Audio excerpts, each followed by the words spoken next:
नमस्कार दोस्तों, मैं हूं आपका फाइनेंशियल दोस्तों आज के अपने इस वीडियो में हम बात करेंगे कोटक म्यूचुअल फंड द्वारा लॉन्च किए जा रहे उसके नए NFO Kotak multi cap asset allocation fund के बारे में। दोस्तों, वीडियो शुरू करने से पहले आपसे छोटी सी रिक्वेस्ट है कि अगर आपने हमारा चैनल अभी तक सब्सक्राइब नहीं किया है तो प्लीज़ इसे सब्सक्राइब करें। हम अपने इस चैनल पर कोशिश करते हैं कि आपको सरल शब्दों में फ़ंड की पूरी डिटेल दे सकें। तो दोस्तों, आज का अपना वीडियो शुरू करते हैं। कोटक म्यूचुअल फंड के द्वारा अपना नया एनएफओ लॉन्च किया गया है, जो कि Kotak multi asset allocation fund के नाम से जाना जाएगा। इस फंड के अंदर आप 31 अगस्त 2023 से लेकर 14 सितंबर 2023 तक निवेश कर सकते हैं, और जब ये फंड दोबारा से ओपन होगा तो आप इसके अंदर दोबारा फिर से इन्वेस्टमेंट कर सकते हैं। अब बात करते हैं स्कीम डिटेल के बारे में। मल्टी एसेट बेसिकली वह कैटेगरी होती है जहां पर 3 एसेट क्लास या इससे ज़्यादा एसेट क्लास के अंदर आपका इन्वेस्टमेंट किया जाता है। Basically Kotak multi cap asset allocation के अंदर आपका जो एसेट क्लास के अंदर इन्वेस्टमेंट किया जाएगा वह इक्विटी, डेब्ट, कमोडिटी और इंटरनेशनल फंड के अंदर आपका इन्वेस्टमेंट किया जाएगा। बात करें इक्विटी एक्सपोजर की तो उसके अंदर 65 से लेकर 80% तक आपका इक्विटी में इन्वेस्टमेंट हो सकता है। वहीं डेब्ट की बात करें तो 10% से लेकर 25% तक इन्वेस्टमेंट हो सकता है।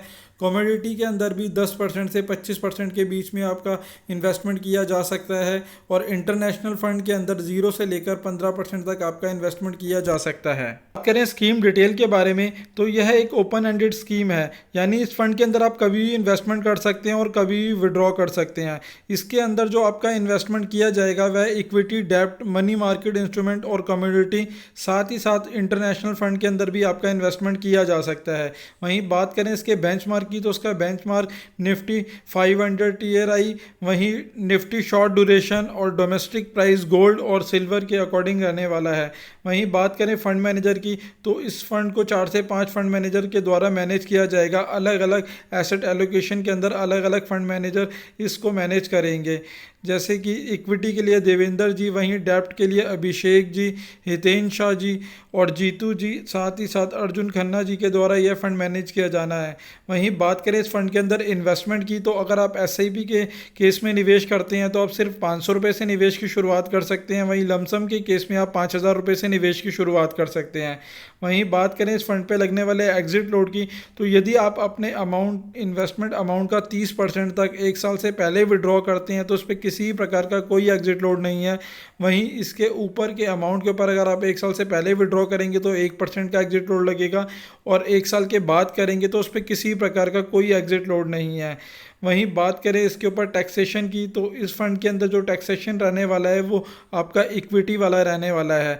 यदि आप अपने फ़ंड को 1 साल से पहले विड्रॉ करते हैं और उसके ऊपर आपको शॉर्ट टर्म कैपिटल गेन होता है तो उसके ऊपर आपको 15% का टैक्स देना पड़ेगा। वहीं अगर आप 1 साल के बाद विड्रॉ करते हैं तो आपको जो भी गेन होगा उसके ऊपर अगर आपको 1 लाख रुपए तक का प्रॉफिट होता है तो उस पर किसी प्रकार का कोई टैक्स नहीं देना होगा यदि आप 1 साल के बाद अपना सेल आउट करते हैं। और अगर 1 लाख से ऊपर का कोई भी प्रॉफिट होता है तो उसके ऊपर आपको 10% का टैक्सेशन देना होगा। वहीं बात करें इसके अंदर आप डायरेक्ट और रेगुलर दोनों ही तरीके से इन्वेस्टमेंट कर सकते हैं। दोस्तों, आशा करता हूँ मेरे द्वारा दी गई जानकारी आपके लिए उपयोगी सिद्ध होगी, और यदि आपको वीडियो अच्छा लगा हो तो प्लीज़ इसे लाइक शेयर करें, और चैनल अभी तक आपने सब्सक्राइब नहीं किया है तो प्लीज़ इसे सब्सक्राइब करें।